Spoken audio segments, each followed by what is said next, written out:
All's good. All's good. Okay, we'll call the Crow Wing County Board of Commissioners Committee of the Whole meeting for May the 19th, 2020 in the boardroom of the Historic Courthouse to order. First thing on the agenda is easement request by the City of Emily.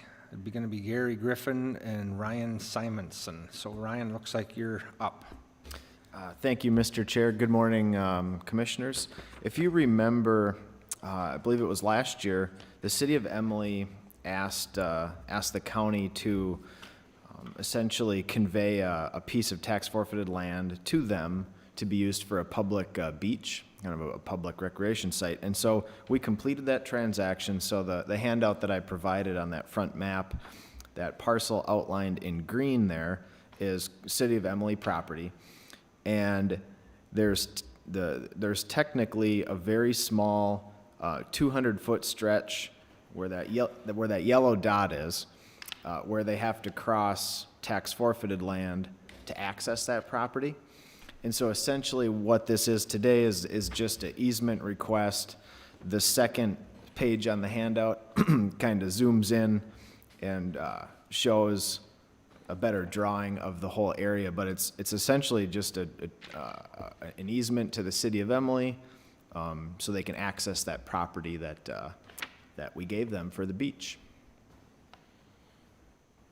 Okay, well, that's easy enough. I thought we conveyed that to them, but apparently we didn't. Well, we conveyed the property itself, but there's that small little stretch from the nearest road where they'll have to clear a few trees to make a new road to get into the property. And then that's on county property? Yeah, Okay. Yep. Okay. Anybody want to weigh in on the proposed easement? Mr. Chair, now, Commissioner Brecken? is that all expense covered by then the City of Emily? You know, through tree removal and maintenance?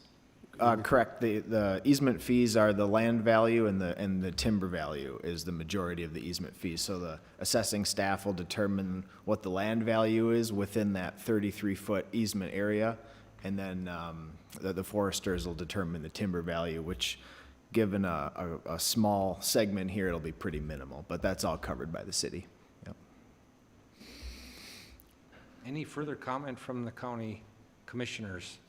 We don't take any official action in this meeting. It's more of a discussion and getting us information, but if it doesn't seem like there's any objections, we'll forward this on, I would assume, to the next official county board meeting. Yeah, I will put this on the agenda for the 26th. Okay. Yep. Okay, next item, Gary Griffin, the recycling. It's Ryan and Gary. Yeah, well, thank you, Mr. Chair, members of the board. Today, we wanted to bring you some options to consider with the recycling, give you a little background again on the current status. Hopefully everybody had the handout.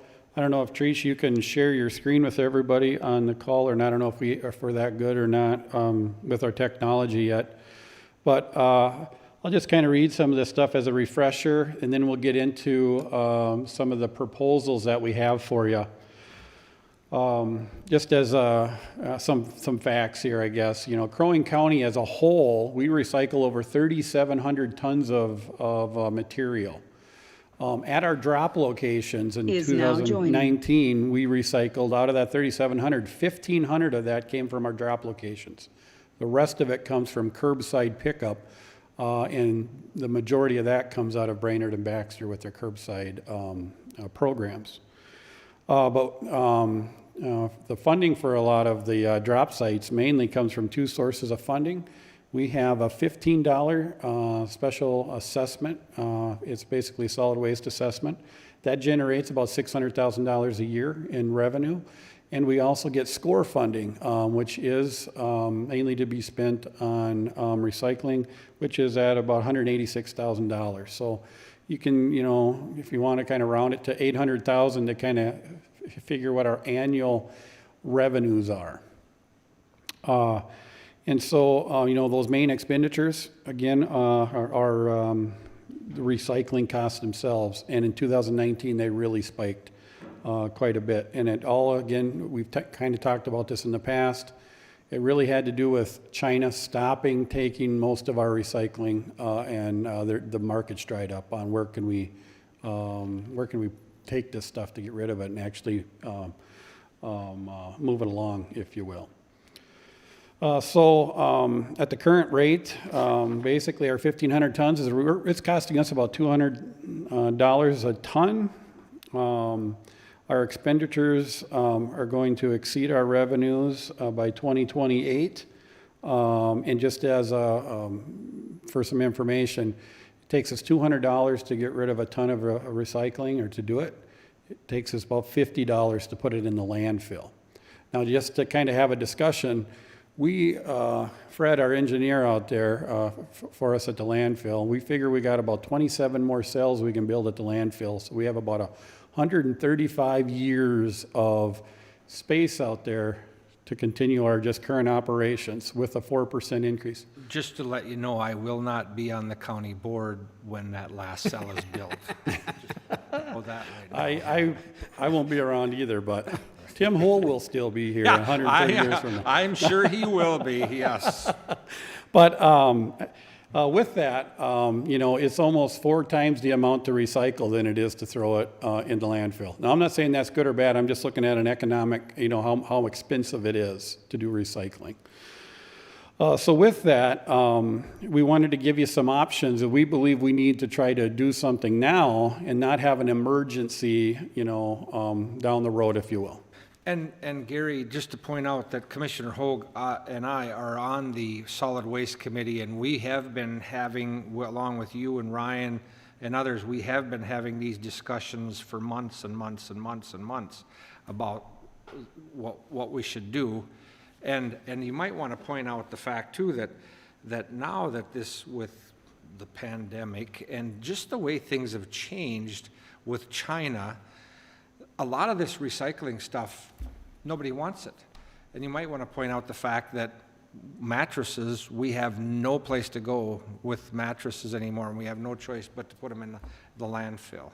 Correct? That's correct. Currently, we have a little bit of, if you will, glimmer of hope there that it sounds like we might be able to get rid of one of our semi-loads to them. They're slowly, potentially, maybe going to come back online too. So, but in the current state, we've seen cardboard come back. Everybody's ordering on Amazon, and it takes all these boxes to ship all this stuff now to everybody's home. So cardboard has done a rebound a little bit. So that's a good thing. But pretty much plastics, and if you will, the mattresses, things like that, it's just, it costs us more money than what we get out of the stuff, which we don't do it all for just pure, make a buck, this is about the environment too, and those considerations. I know that this isn't, no matter the choice that eventually you guys take at some future board is going to solve all of our problems. We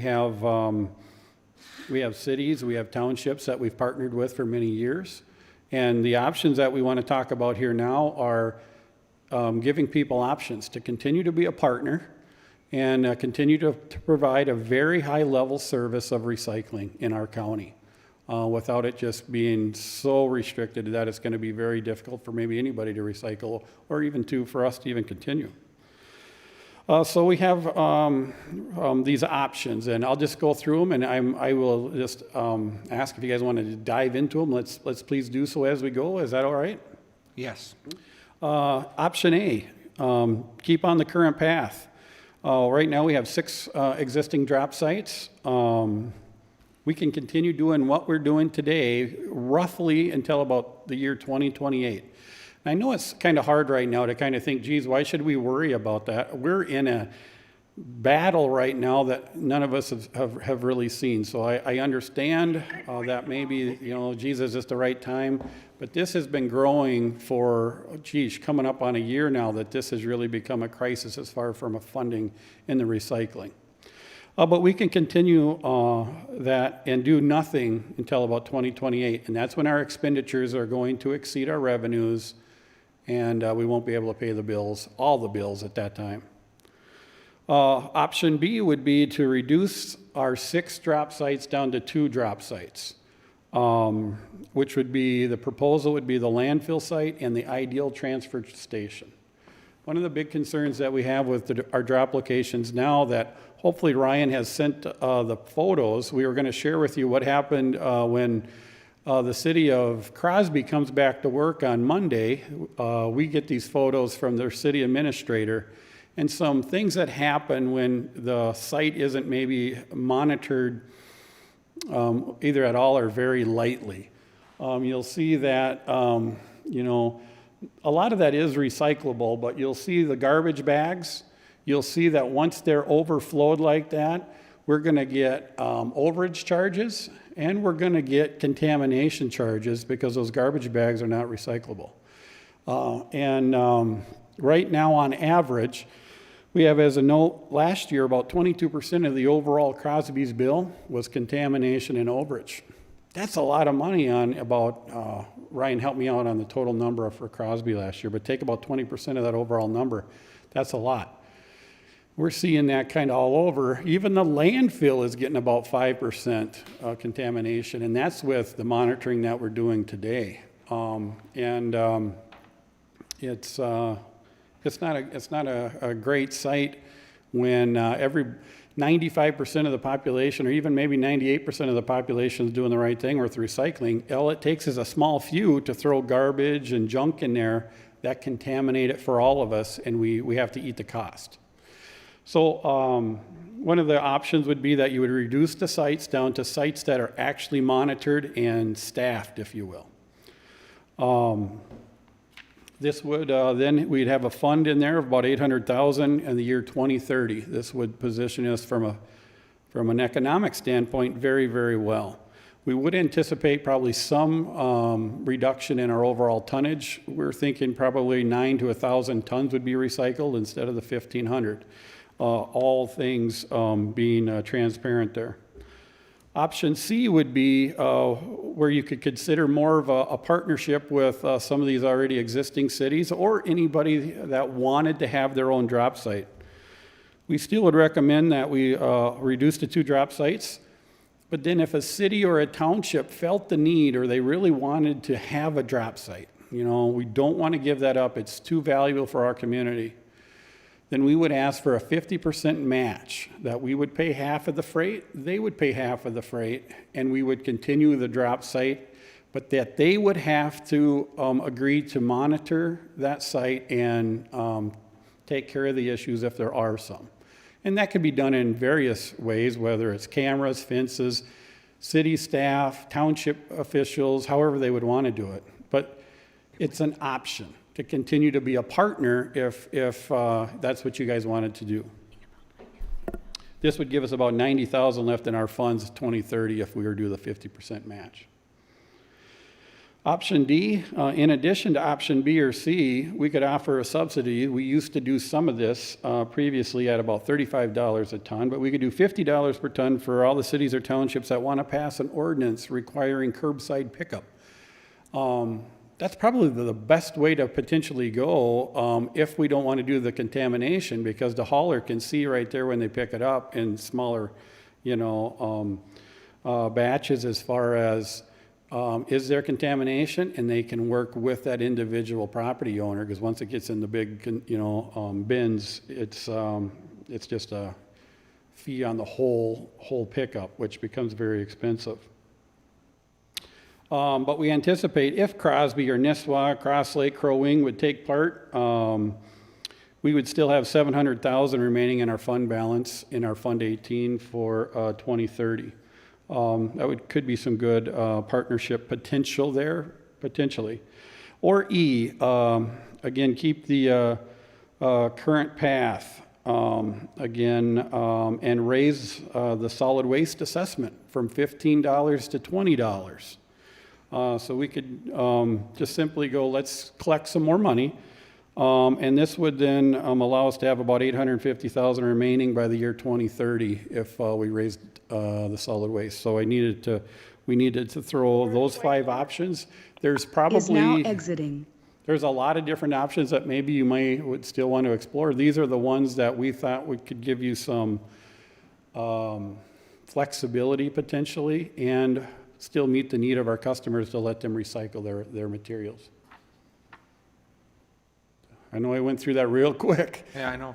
Well, I haven't changed my position. I'm just going to weigh in. I'd like to have every one of the commissioners weigh in because I think you're looking for direction, obviously. Right, Gary? Well, some direction, and we would probably bring either one or two of these for a further discussion and probably a vote at one of the next county boards. I haven't changed my position since the last solid waste committee that we had, and I just think that it makes more sense just to have recycling at the landfill. If you feel really strongly about it, save up your recycling and take it to the landfill, and have the ideal location up in Ideal Township, and those would be the only two locations.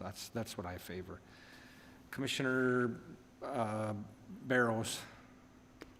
Before I speak, I'd like to hear from Okay. Commissioner Hoag. Commissioner who's Hoag. on that committee. Well, as Commissioner Corey said, we've been discussing this for a year now.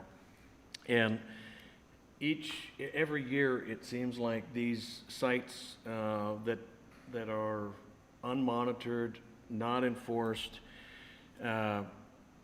cost us more money than I think what I don't want to say what recycling is worth, but it does make a step back and take a look at our options. As Gary said, 22% of Crosby's, and this is just Crosby's, I'm not, as an example, of the cost to operate that facility went towards the contamination.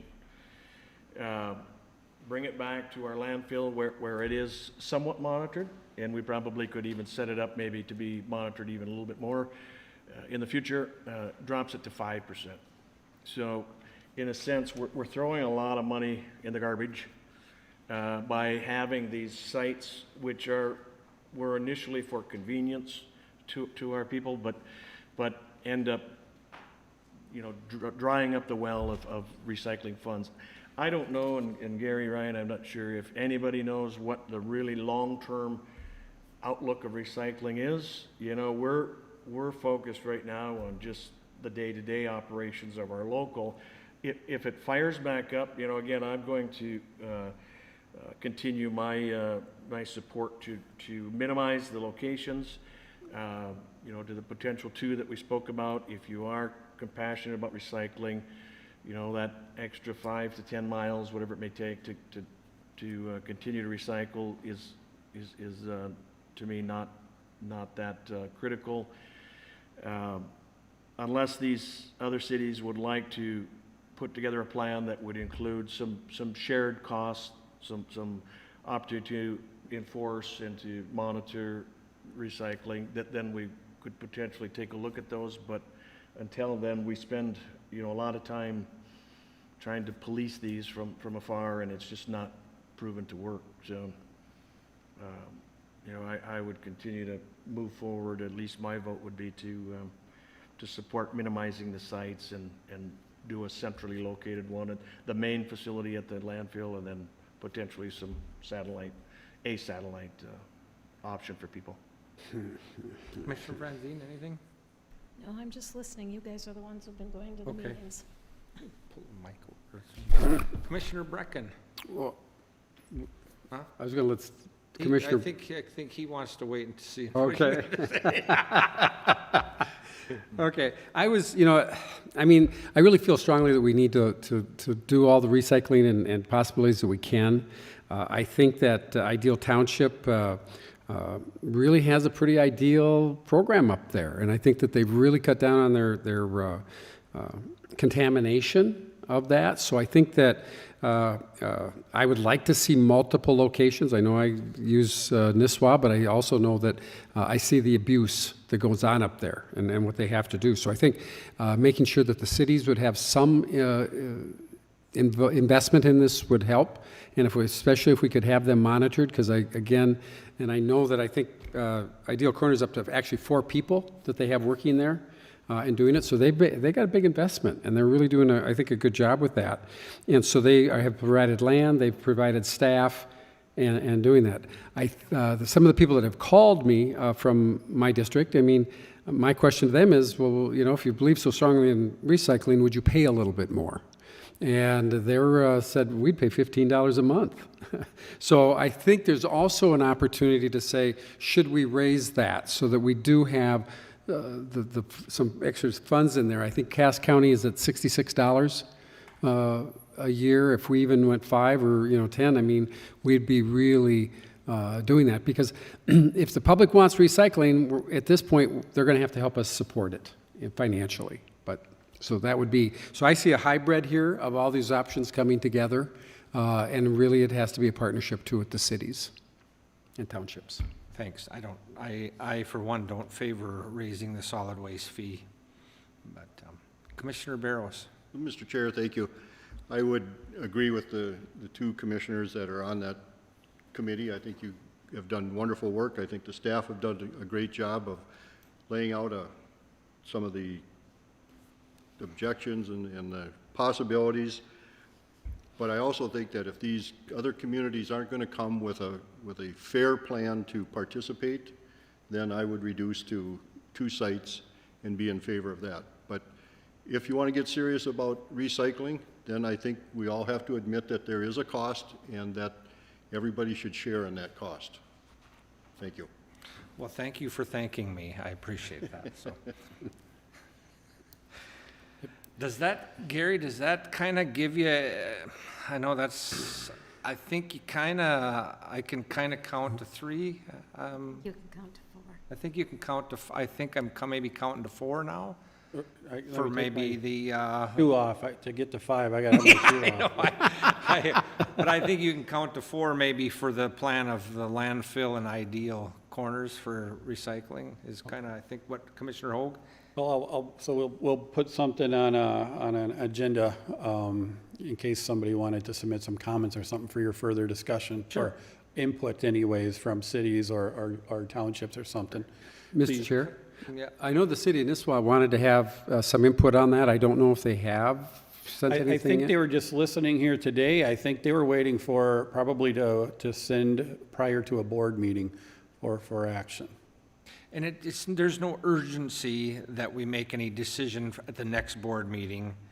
No, not really, other than. But I think we need to make a decision sometime in the near future on this about what the direction that we want our recycling program to go in Crow Wing County, because it's not, you're looking, that's the great thing is, usually government just looks ahead, what's going to happen tomorrow? You're looking ahead into the future and trying to project that, hey, if it keeps going the way we're going, we're going to be out of money. Do you want to keep going this way? So I appreciate you bringing that to the board. Commissioner Hoag. I was just going to add, Gary, it's my goal to be there when that last load of garbage is hauled into that location. And would ask that you start some type of celebration planning for that day, so we'll be prepared for that when that day does come. Will do. And as a visitor of the landfill yesterday, it may be sooner than 130-some years because it was packed out there. So. Yeah, and just as a FYI, I don't want to continue to ramble here, but I do want to say we've made some significant progress with the recycling, just operational wide. Just from a year ago to today, where the Solid Waste Committee allowed us to move forward with, instead of having each individual drop location negotiate with individual haulers, we've moved forward to have taken over, if you will, the administration of those contracts. We're looking at just doing a single hauler for 2021 to get a better pricing on the whole, and that it's just a lot more effective if we are to try to, if you will, educate, if you will, folks to separate the recycling again. With waste management, a few years ago, we went to a single stream.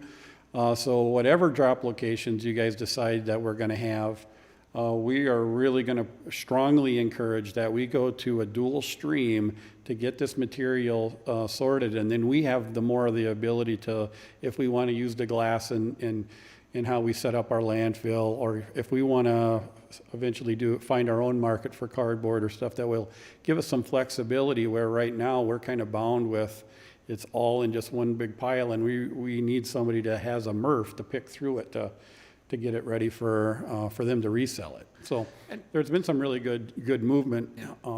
And I still say that, you know, the city of Nisswa, the city of Cross Lake, any Crow Wing Township, they all have the opportunity to weigh in to you or us as commissioners individually on how they feel about this issue. We're not making the decision at the next board meeting. Oh, I thought you were going to say something else, so I'm sorry, wrong. But I did want to say with the city of Cross Lake, up there, we budgeted X amount of dollars for that drop location. Yep. We've given them all of their money, and it runs out the end of this month. So that was one of the reasons we brought this too, because we Yes. need a little direction. We're not going to give them any more money unless you guys would tell us. So Cross Lake drop location is going to cease at the end of the month, just so. Correct. As long as you guys, Correct. I just wanted to make sure you guys understood that. Okay. Do you think you've gotten the direction Yep, you need from absolutely. the board? Okay. All right, that's, nothing else on that issue? The next thing on the committee of the whole agenda is the lake improvement lid, proposed policy revisions, Jacob Free. Is now exiting. We'll start staying out in the hallway. One of the things on the county board, why Jake's coming in, you guys had talked at your meeting, the County Board of Appeal and Equalization. Is We were now planning on exiting. staging, only having one person in here. Okay. We'll definitely try to do something virtually. It gets a little hard because people have all this, stuff they want to share with you. But we were going to do like staging every, maybe 10 feet out there. Okay. So if we have 10 appellants, we probably could get them staged pretty good, and only have them come. No, So and then another thing too is if that's the way we're gonna do it and we're going to let the people come in, which I think we should, because they wanna look us in the eyeball, but I wanna make sure that we've got places, because some people are elderly and I want them to be able to have places, if they're going to be out there, I don't want them to have to be standing there either. No, So we can take I hope you these can make an comfy accommodation. chairs. Pardon me? We can take these comfy chairs and put them out now. Absolutely, But can you make we're sure going to have that chairs, yep. Make yep. sure that that happens, that they've got an accommodation, so that I don't have Grandma Jones standing Yes. there for, Absolutely. okay. Yes, she's still alive. She's probably out at the landfill now. Jacob, Cleaning out the house. huh? Cleaning out the. Yes, everybody's cleaning everything out now. Jake, can you just pause for just a minute or so? I want to just make sure that Commissioner Barrows is back in here. Yep, and actually, I'll get some handouts. Yeah, okay, perfect. Yeah, if you just want to pass those through, and then I'll get one to you, Tim. You're good? All right. Oh, they're stapled. Okay, got it.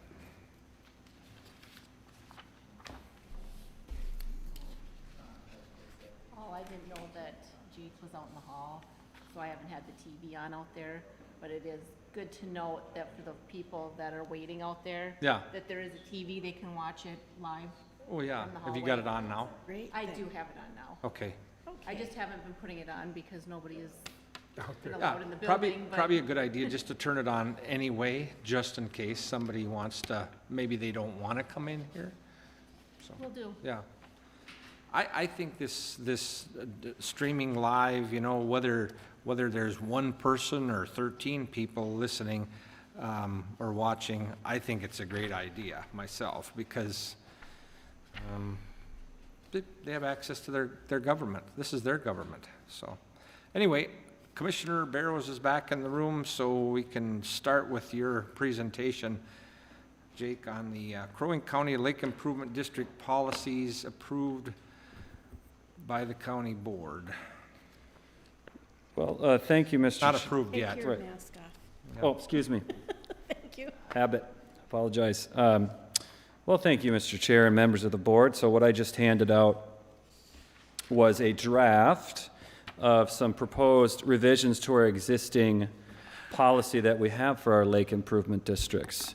You'll see the date at the top says June 9th, of course, but that's just a placeholder for thinking we might go to the board with this soon, but you can ignore the date for now. So we have 9 lake improvement districts in Crow Wing County. One of the earliest ones, Round Lake, was set up in 2004, and since that time, our latest one was Seabee Lake, set up in 2018. There's obviously extensive statute and rules governed by the state of Minnesota that dictate how a lake improvement district is going to be established. A lot of processes involved, a lot of procedures, a lot of, I would say, oversight from the county and state agencies. Beginning in 2017, we drafted, actually even before that, we drafted a set of policies to help guide potential lakes or applicants or lake associations who are interested in forming a LID, so that we could work with them hand in hand and setting up a good, consistent process of helping them understand what they're about to get into, what are the roles and responsibilities, what are some of the important considerations they should think about before forming a lake improvement district. So we think we have a good, at least, process for going through some checklists to helping them be as successful as they can. In 2017, we revised a set of policies that we have for creating, maintaining, and dissolving a LID, and that was done in, I think it was September of 2017. What this policy does, this proposal for revisions, is address some of the issues that have maybe come up since that time, clarify some of the Minnesota rules and statutes to make it a little bit more clear for our applicants on what we definitely need to see as process, and address any issues that have come up in writing to make sure our policies are good. So what I'm going to go through is, real quick, is just a summary of some of the proposed changes to the existing LID policy real quick, so you obviously don't have to read through this right now. So one of the first policy changes we're proposing to make under Section 3, which is financial records, is we're clarifying that all financial records and transactions maintained by the LID and not housed and managed by our finance office here in the county. Currently, right now, the monies that are assessed for the Lake Improvement District are kept with the county. And what this, and so when a LID wants to submit a receipt or an invoice, that goes through the county, and then they would pay that out. The proposed change in the policy is to reaffirm that, moving forward, financial transactions and records are going to be maintained by the LID itself and its board members, and not sort of quote unquote housed by the county. So that's one of the first things we want to reaffirm in the policy, is when you're thinking of setting up a LID, or you have a LID, that this is kind of how it's going to work. Second one is Section 5, which is our annual reporting deadline. The statute and rules dictate that each year a Lake Improvement District needs to submit an annual report to various local authorities, including the LGU, Crow Wing County, providing an accurate record of the financials, the work that's been done, and some other mandatory requirements. So what we've done is just clarified in general what's required as part of an annual report and what we're going to do with it. So just a little bit more clarity there. Jake, can I just stop you there and ask you a couple of questions? So the way it works now is a petition is brought forward to the county board, and the county board is the body that decides whether or not there will be a lake improvement district, correct? There's a couple of different ways to establish a lake improvement district by statute. One of them is what you just described, which is a petition process. And we lay that out pretty good. And it's about 120 days to establish a LID if you follow that tight timeline. A petition through, and our policy says supermajority of the members of the lid. The other way to do it is by, the county board does have the authority to create a lid. Does the county board have the authority to cancel a lake improvement district? It does, under a set of conditions, and I was actually going to go through that as well as part of clarifying our policy, but it does have the ability to do that by statute. Okay, so we did have an issue, and I don't know how it ever came to a resolution, or if it has, but we had a lake up by Breezy Point. That was a lawsuit, I believe. Did that get resolved? You know, that's in our county attorney's office right now. Okay. And I know that Don Ryan is I would call the principal investigator into that. And I don't want to speak for our county attorney's office today. Sure. They're not in the room, but that's still That's still being pending? handled. Yeah, it is. Okay, Mr. Chair? yes. I think that get some resolution on that. Part of their concern is looking at our lake improvement district ordinance Okay, was part of a condition within that request. okay. All right, go ahead and continue on. All right. So the next proposed change is going to be in Section 8, which is entitled Lid to Meet State and Local Laws. One of the big revisions here is we're removing a provision that the lid automatically expires after 5 years if it's not reapproved by the county board.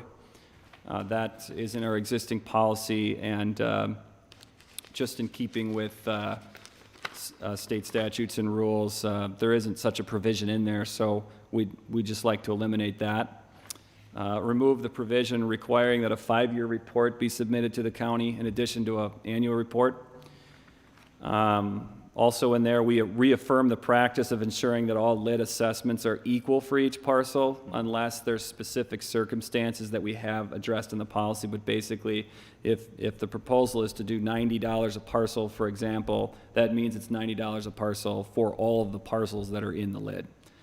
We've added a proposed provision that states that any change to the annual assessments, so the lid fee, that are less than the original approved maximum must be decided at the annual meeting of the lid prior to it being certified by the county. So clarifying that. And then we're reaffirming that a lid could be dissolved by either a petition process through a simple majority or through county board action if the lid fails to meet statutory requirements. To your question, Mr. Chair. Yeah, and then another question is, okay, so how far out, I know, for example, on South Long Lake, it isn't just the people that live on the lake, it's 1,000 feet away from the lake, that those people are assessed also.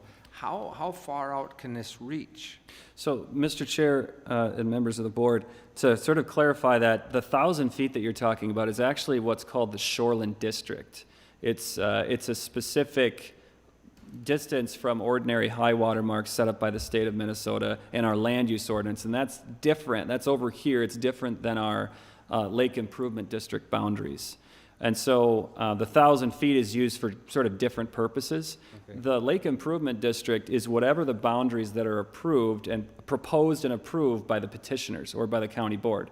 The statute does say their desire is for it to not just include riparian property owners that are adjacent to the lake, but anybody that has an effect on that micro watershed or that minor watershed. So it could be just adjacent property owners, or it could be more inclusive of a wider area. So there is some flex in there.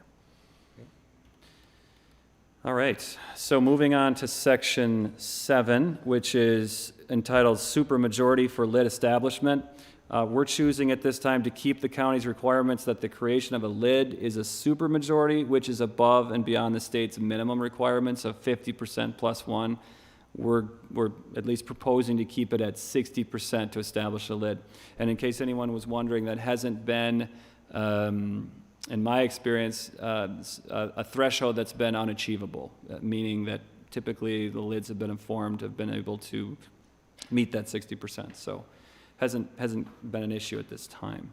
The last section, 9, clarification of lid boundaries and property owners. Mr. Chair, to your question exactly, we added more language identifying specific application requirements, including a map, a list of the PID numbers, a scale, and just really kind of nailed that down and make it clear that we really need to understand what are the properties involved, and not just a crude map that's, if you zoomed in, it starts to pixelize. We just really need to be clear on who's in the lid.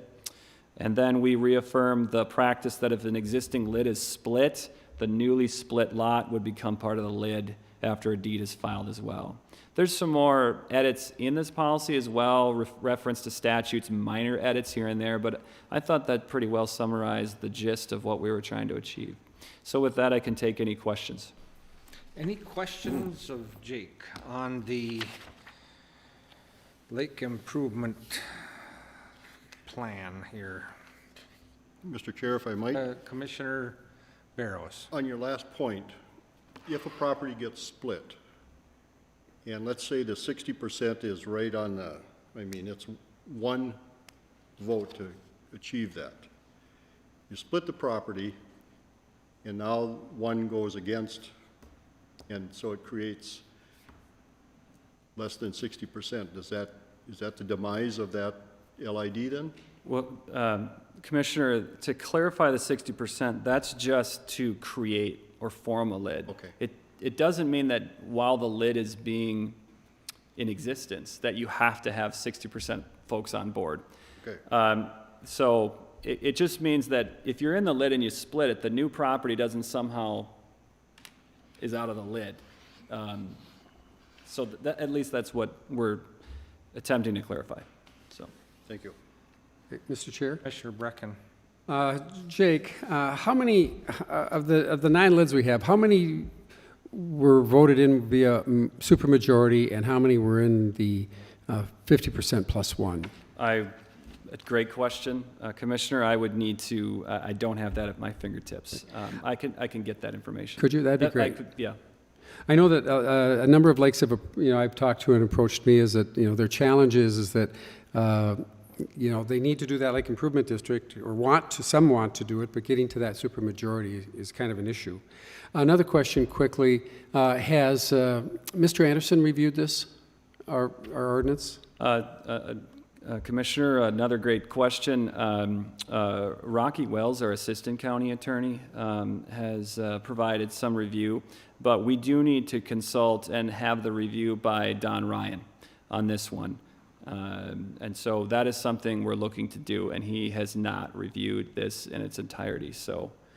Oh, I'm sorry, go ahead, Rosemary. Commissioner Mr. Chair. Franzine. I believe that the previous, since I've been on the board anyway, we made it the 60%, so I'm sure that's something that could be looked at if people don't agree with it anymore. Yep. Okay. And Mr. Chair, is there, is this addressing a review in regards to lids having to reapply every 5 years, or I think, is that kind of gone off the table? I think I addressed that earlier, that we're not proposing to keep that anymore, that Okay. there'll be no 5-year review. And quite honestly, a lid could be reviewed anytime. Anytime I myself or anybody sees that, we've got an issue here, that should be up for review anytime, so. Okay. Absolutely. Gary, step up to the, On the 60% majority, supermajority, it's like before, we can be more restrictive than what the state is, but we can't be less restrictive. So we couldn't say 25%. Why the previous boards went with the 60, I guess we could talk to all of them. I don't know if you guys were on when it was originally created. But again, we can be more restrictive. We could do 80% if you wanted. We're not suggesting that, but it seemed to be an important piece, not only to some of the lids, but do you really want to ensure the folks that are going to be in this lid Are all in want on it? Yeah. I think that might have been one of the governing I think reasons. that's a But good idea. anyways, just Any further discussion on moving this forward? So Jake, just kind of a snapshot of where we're at. You're just, it doesn't look like the board has any more questions So we're going to have some review done by the county attorney, and then the next thing would be we'd schedule it for a county board meeting? That would be my thoughts, is just straight to the county board after this. You know, and I would just say that if some of the county board members hear from their constituents, or they have some different ideas as this is moving forward, we can certainly amend or change something right up until the board meeting, so. Okay, Jake, thanks. All right, thank you. Next thing on the committee of the whole is the short-term rental ordinance. Commissioner Brecken. Well, I would like to reintroduce the short-term vacation rental. We had, this is finally drafted, has been reviewed now by the county attorney. And so I think that it opens us up to get it back out so that we could look at some possible public comment on that. And so, but first I'd like to see, Gary, is there some input that you would like to share in regards to this so far? So we had a great, we've been meeting as a working group internally here, reacting to public comment, commissioner comments, state statute, of course, to try to get something that addresses the issues that I believe the commissioners want addressed, but not get us so far down the road that we're our own little Department of Health, if I can kind of summarize it as that. With that, we did have, in the working group, we hit some points in the road where we wanted the board to weigh in and give direction for the final edits of this ordinance. And that's what will get put in based off of hopefully some comment from you today. And then I would want direction on if you want this to go back out for another 30 days or not for public comment for one more comment gathering before we bring you a final version. But if it's okay, we would work, instead of going through this page by page, again, if it's okay, I would bring to you a list of talking points we would like you to weigh in on to see what your thoughts are. Would that work? On what?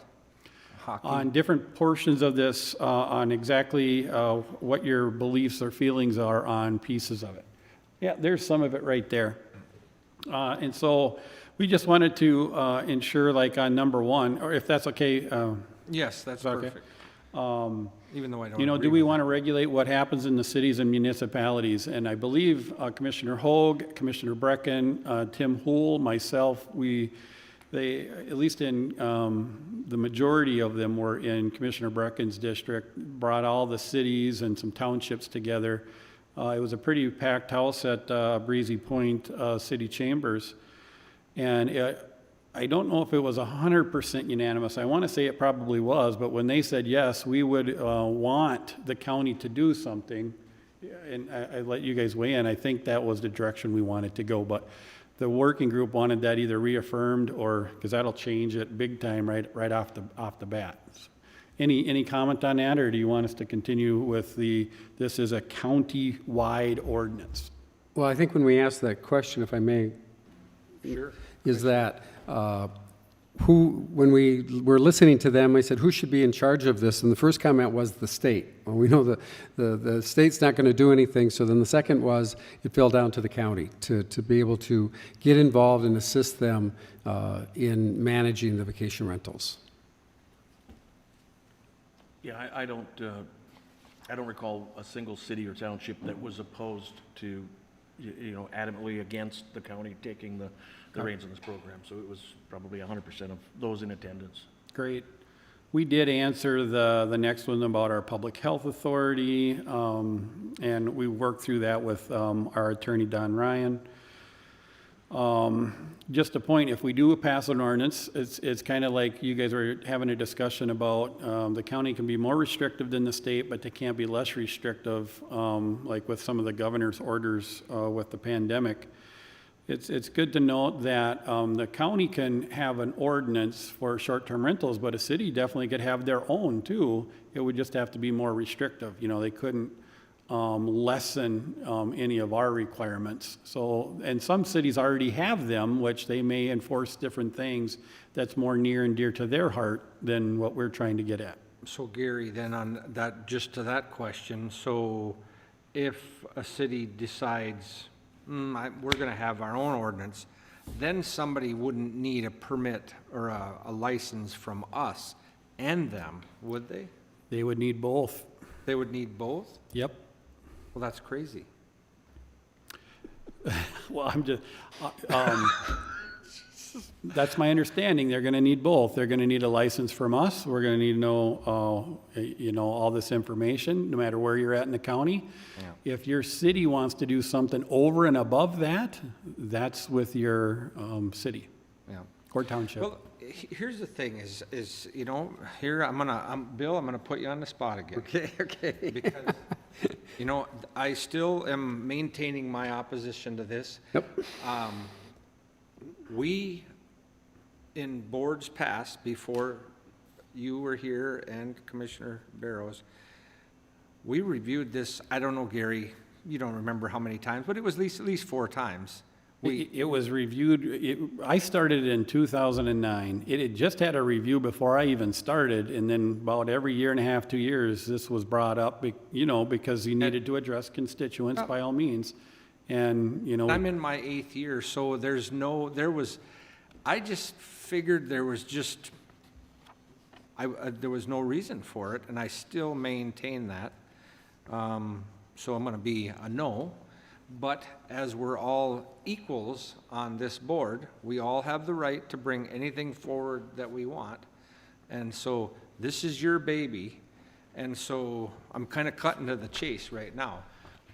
What do you want to do? This has had the 30-day comment period. We've talked about it before here. The Planning and Zoning Commission has have they discussed it? No, they haven't, but we've discussed it. Mm-hmm. We've talked about it at I don't know how many committee of the whole meetings. It's been reviewed by the county, it's back from the county attorney's office with reviews. And did Scott Anderson review this? Okay, so anyway, There, pardon too. me? Let's send it there too. So I guess my question is, Bill, this is up to you. This is strictly up to you. This isn't Paul Coring saying, let's bring it forward because I want to vote no on it. No, this is up to you whether you want to bring it forward. What's your wishes? Mm-hmm. Well, I think, Paul, one of the platforms that I ran on is that I was going to listen to people. Yeah. and be open and hear that. And so that's within the second short-term ordinance, short-term rentals is what we were looking at, is to be able to say, we open it up. And we invited the cities and the townships because I saw what the struggle is that they were going through. And so in listening to them, they needed help. And at that time, and especially, a lot of things have changed with this virus, have gone through it. But I think it's important that when we listen to it, the cities and townships had an issue. The resorts were looking for a level playing field. And we just had no handle on how many were within our county and what they were doing. And then also there's some side of the nuisance issues that were going so.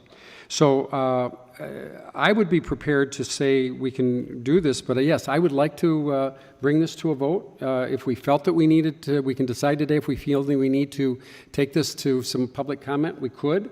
If not, I could see getting this on our agenda so that we can bring it to a vote to be able to go over this after we give Gary any additional review, if there's anything there that you can see.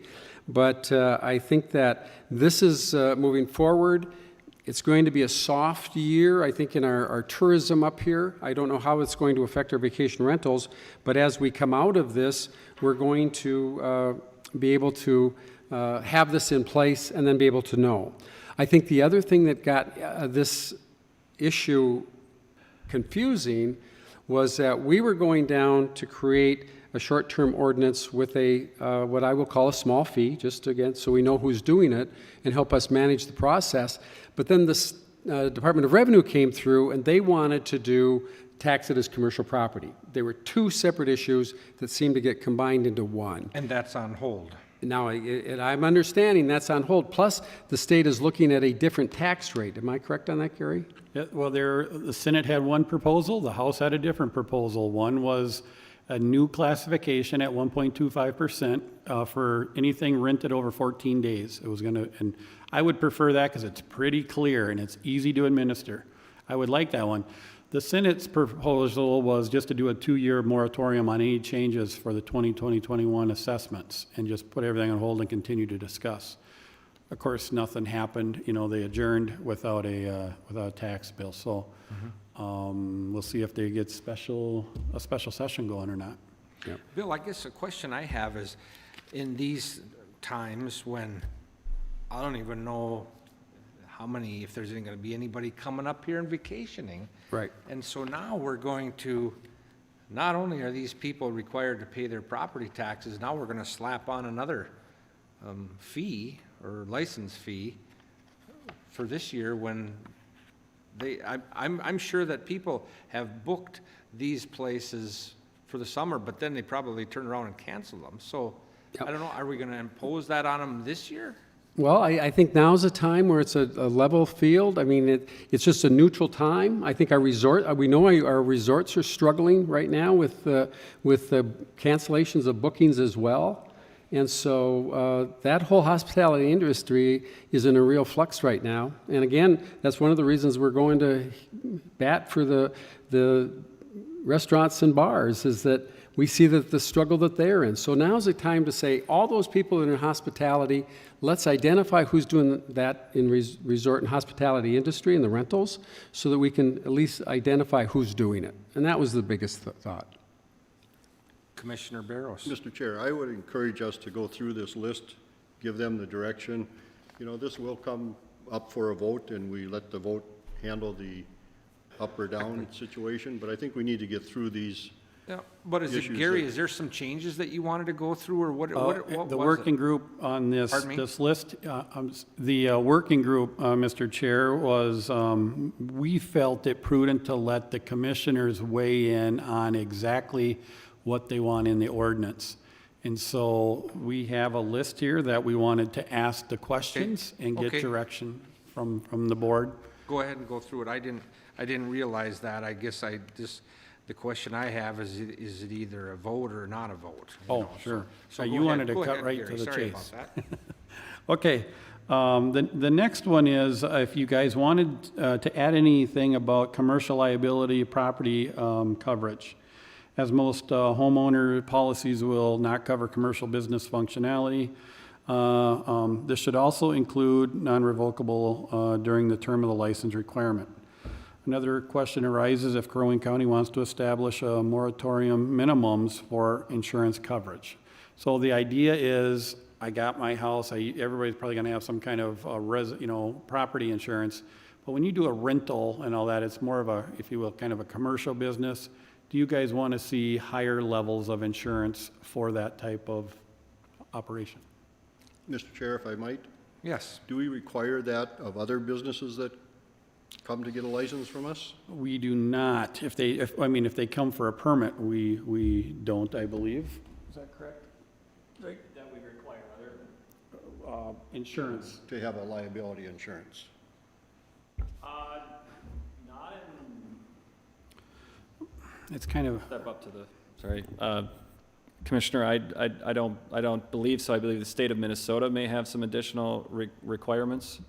We just ask that the person that's getting the license is a licensed contractor. We assume then they have what they need. But if we go out and we need, I'll give you a good example, like we need work done, like Holmvig's gonna finish off a trail for us on a historic fire tower. They need to be licensed and bonded, that kind of stuff that way, but this is a little bit. But they have to show that to us, that they're bonded, right? Yep, proof of insurance, yep. But not necessarily in all situations do we require that. Not every one of them, no, I'm sure. Well, I mean, for example, for the surveyor contract we recently had, which is, not exactly a different situation, but we would require insurance for that type of situation. So if I buy a bar, do I have to prove that I have the dram law insurance? liability. Maybe through the Department of Health. You do to get your liquor license approved. But you don't have to prove, you don't have to have a separate policy for the local unit of government, just No. for the state. No, right. And is the state requiring liability in these situations? Through the ones they do, I don't know. Would you like us to maybe follow what they would do? That would be one way we could move past this one is, if they require some level, we could follow that line. If they don't, But then I why suppose is the that answer- any of our business? I mean, why is that any of our, they're running a business. If they're not, if they don't have the insurance, proper insurance, why is that why is that up to us? that's a good question for you guys. It was what the group wanted to ask you guys, if you wanted them to have insurance, a different level of liability or not. Now, granted, every time we click a box and it says, yeah, we want, what does that really mean for us? More administrative, right? So there's a direct, and I'm not saying good or bad on it, I'm just telling you what happens when we do that. That just adds to the processing time on stuff. Or causes issues where somebody's like, you know, it could be the sticking point for somebody that really gets them upset with it potentially, you know. Mr. Chair, if I might, Commissioner, I would prefer to leave that to the state to determine what happens there and not have that a local issue. I'd prefer to leave the whole thing to the state. Well, I understand that. So if I'm clear, if we just leave the liability insurance out of here for now, that'd be okay? We could do that? Okay. We'll move on. These have the sections. If you want to turn to them, we sure can. Section 5.2A is for adults per bedroom plus one per unit, too much density. Should we change this to 4 people and 2 can be adults? Should we limit to bedrooms and eliminate the extra 1 person? So basically, how many people do you want to have in a property before we say too many? Mr. Chair, yes, Commissioner. you're finding out I have a lot of opinions now. Boy, you do your, I would prefer to leave it as 4 plus 1. I don't want to count heads about who's an adult and who isn't an adult. I think just the number of people there is fine with me. That would be my position. Thank you. so I guess I don't understand, I don't even know why I'm even ever asking any questions, because I'm against the whole thing anyway, but, so when you say, oh, okay, see, let's say you got a house and it's got 4 bedrooms. So you're telling me that you can only have 4 people there? No, 16 plus 1. It's 4 per bedroom. Oh, 4 per bedroom, okay. plus 1 person, so you'd have 17 people in the building. Okay. Right. But I don't want to be able to determine whether 2 of them are adults and all the rest are, or within that room, 2 are adults and 2 are kids. So you would just want 4 people per bedroom, not 4 adults. Right. All right? Well, it could be a single parent with 3 kids, Sure, could be. Well, yeah. just saying. I think it gets. Yeah, you can't get too gets in the technical. weeds too much Yeah. for me. Yeah, you've got a lot of these in your district, so. Okay. You don't even have one in your district. And I've based my opinions off a totally different group of people than you've obviously been around, because my people don't want it. Keep rolling if that's okay? Yeah, keep rolling. Okay. Go. 5.6 is 3 hours, too much time. How about 1 hour? What this means is, and should it depend on the type of complaint? And so this is the response time. So if we get a call, let's just say, and it really won't come to us, it'll go to our vendor, and there should be, it goes right to the owner of the property or their designated authorized agent that's managing the property. How long should they have that we expect them to get back to whatever the issue is? Right now, I think we have it as 3. It was kicked around at the group that maybe, you know what, they should be on it within an hour. But we left it up for you guys, for what you guys felt would be appropriate. on a response time, if somebody has a complaint, that owner gets back to whoever they're renting, how long? Can you get out there in 3 hours? Mr. Chair. Yes. I mean, wouldn't the vendor be doesn't they give us any advice on some of these? Who? The vendor? They have, Their job's to help manage this. they have other districts that do it, but they have ideas, but they also say, we're not writing your ordinance for, but there's, Jessica probably knows better than me, she's worked with them, but you have, the Aspen, Colorado, they probably have one number. Boca Raton, Florida probably has a different number. It's what your flavor is, what do you think is appropriate? Well, I would say an hour. Do an hour. 3 hours can seem like a long time if there's a problem. Okay. 5.6, property contact information of owner and owner's authorized agent, is that it's available 24/7, posted on our website for easy access for all, not just a neighboring property. So we wanted to know, do you guys think that's going to be too, where people will be, snooping on that all the time, trying to get the information, bugging the owners, because they know now this is where we can call, because it'd be open for everybody if we put it on the website. Do you see an issue with that? I guess we wanted to get your buy-in on that. All these little things, we're halfway done. I know we're in the weeds, but we needed some direction on some of this. I think the ordinance was to protect the neighbors and the cities itself. So I would say it was the neighbors that we want to. Just the neighbors, not the website? I think that it opens it up to too much public information for them. Mr. Chair, if I might. Commissioner? Mr. Brecken, I will disagree with you. Okay. I think that if we're going down, if we're going down that path, a resort has a telephone number that they can call 24/7. I think these people should be held to that same standard. And if they don't like that, then they shouldn't be in the business. But this is about running a business and the problems that arise from that type of business. So I think that it's incumbent upon them to have their name out there. Well, but it also, it really is saying that the neighbors are going to have the phone number of the owners.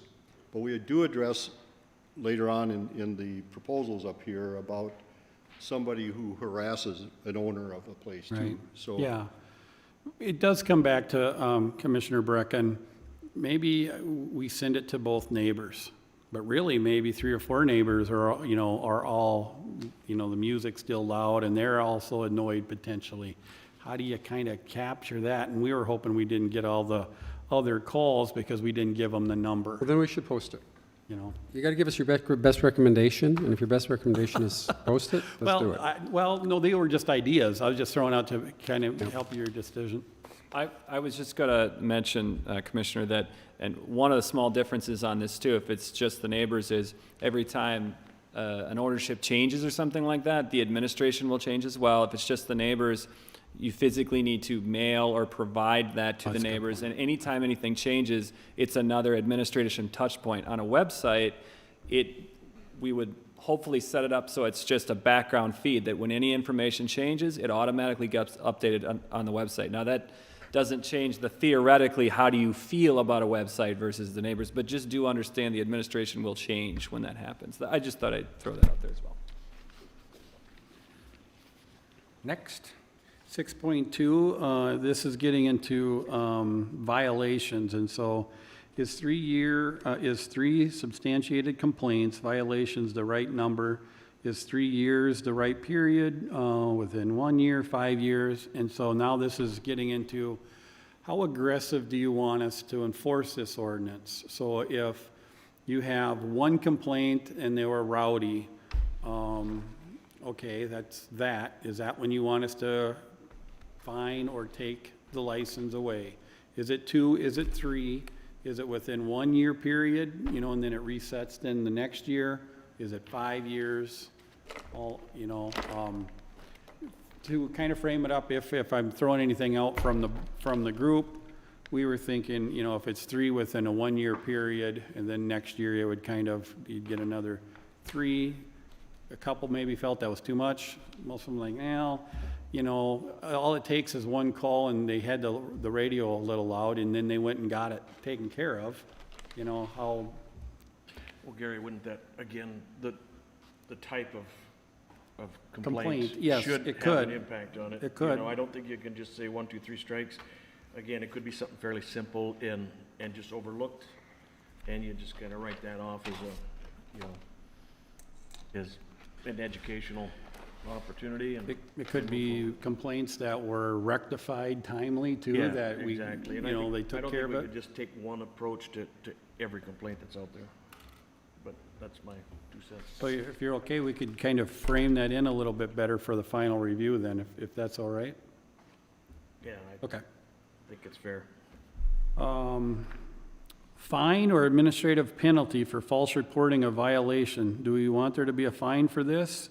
If we leave it as originally stated as a misdemeanor, it would have to consider criminal prosecution. Well, there again, I think there has to be some leeway given. If it's a consistent pattern, that somebody just doesn't like this, you know, this rental owner or rental business in their area, then they can't just keep filing complaints every week. And but if it, you know, if it gets to that point, then something has to happen. But if I can't see somebody calling up with a concern that is valid and then turning out that maybe it isn't that bad, being penalized. So again, I don't know how you write that up, but I mean, there's got to be some type of frequency and pattern to the complaints to I would think, to move forward with any type of criminal. and these are things we were just throwing out, brainstorming with the group. I mean, you could do like, you know, Mr. Smith has called us 3 times, none of them were substantiated. It's like the boy that cried wolf. When he calls again, we're not gonna take him serious anymore. So you can call all you want, but we're not gonna come out anymore. It could be things like that. Or you can stiffen it up if you wanted to say, well, every time that it's unsubstantiated, it's $100. You know, you can't do it. But now, how do you collect it and all of that is another, but we can work that out with Don. But just things like that, how would you know, what kind of teeth you want? Yeah, we don't want to scare them from doing what they think is right. So. Right. No, well, we'll put something in there then, if that's all right. I'm fine with that. 7, and we're almost there. 7.2, the appeals process is consistent with the dangerous dog ordinance. Do you want to keep the appeals process the same as the old dog ordinance was? And I believe that was to appeal to the county administrator. I'll look at it real quick.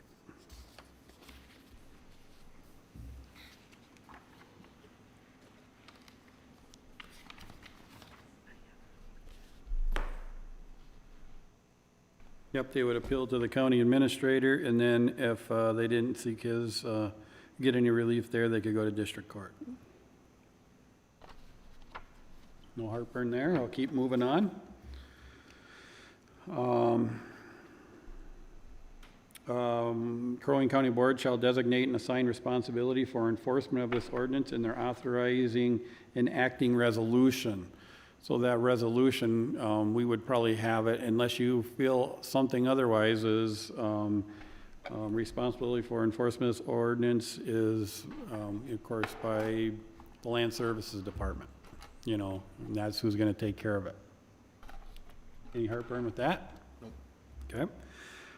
And then the board will set the effective date of the ordinance, so that could be anything the rest of this calendar, or you could start a year fresh. What makes most sense, you know, for our county, and when you're thinking of how do we get people onboarded as far as working through getting them their licensures, is it better to do it over the winter and get it set up for when they're busy with their rentals? You know, so is the first of the year right? Is it going into fall better?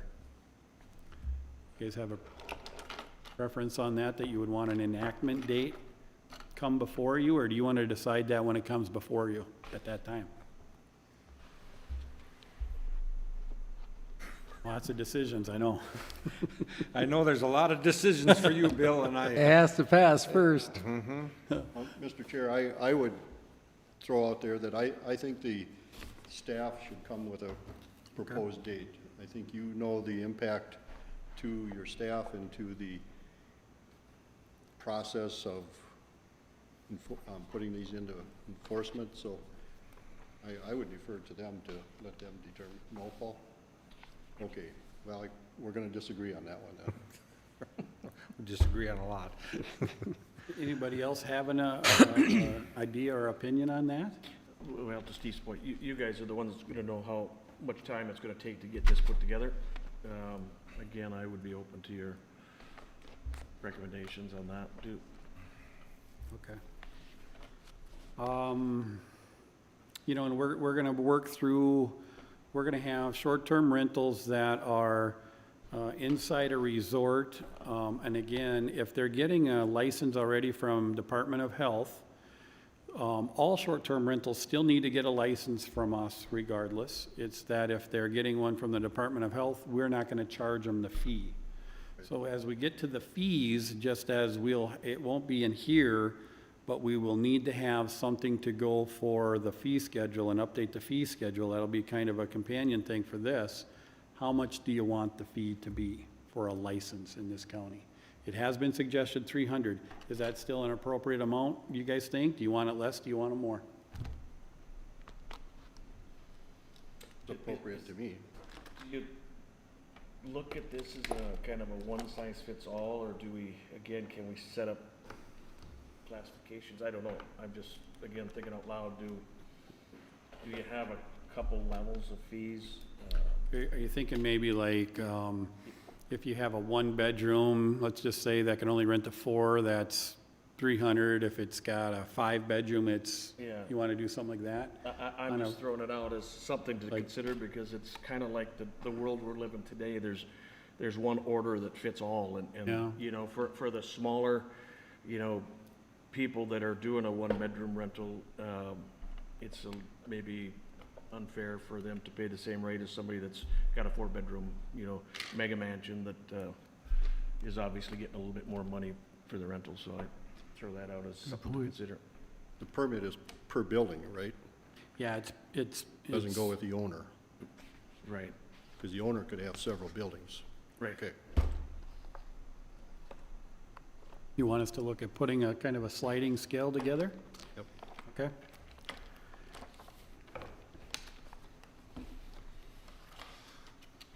And then with the fees, hopefully, well, I guess that's all I have. I'll get out. That's it? I can go more. Okay, thank you, Gary.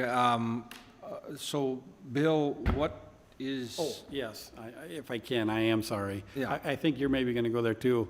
Time frame that you want this brought back in front of you. That is important, you know, when would you like it? Because we can get all this stuff and it's not gonna take too long, but just to consider and have this up for a vote, when would you like that? Do you want any more public Bill, comments? this is your Do you- brainchild.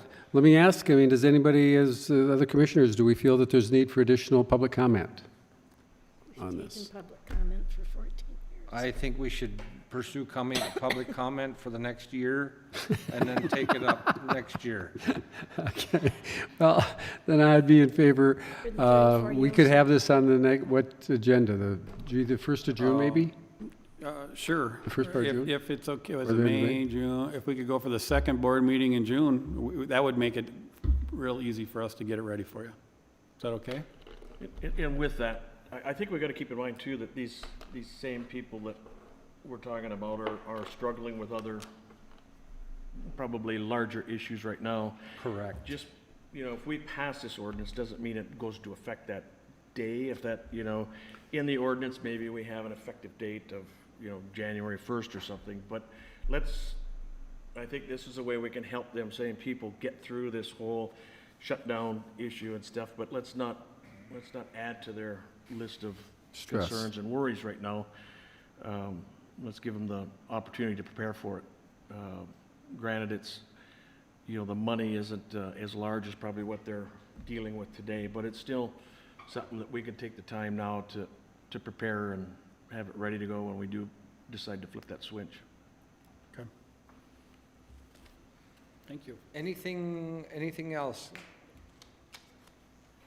I think that's it for our committee meeting today, so we're adjourned. Thank you. Gary, before you leave, I'm sorry, but I got more work for you.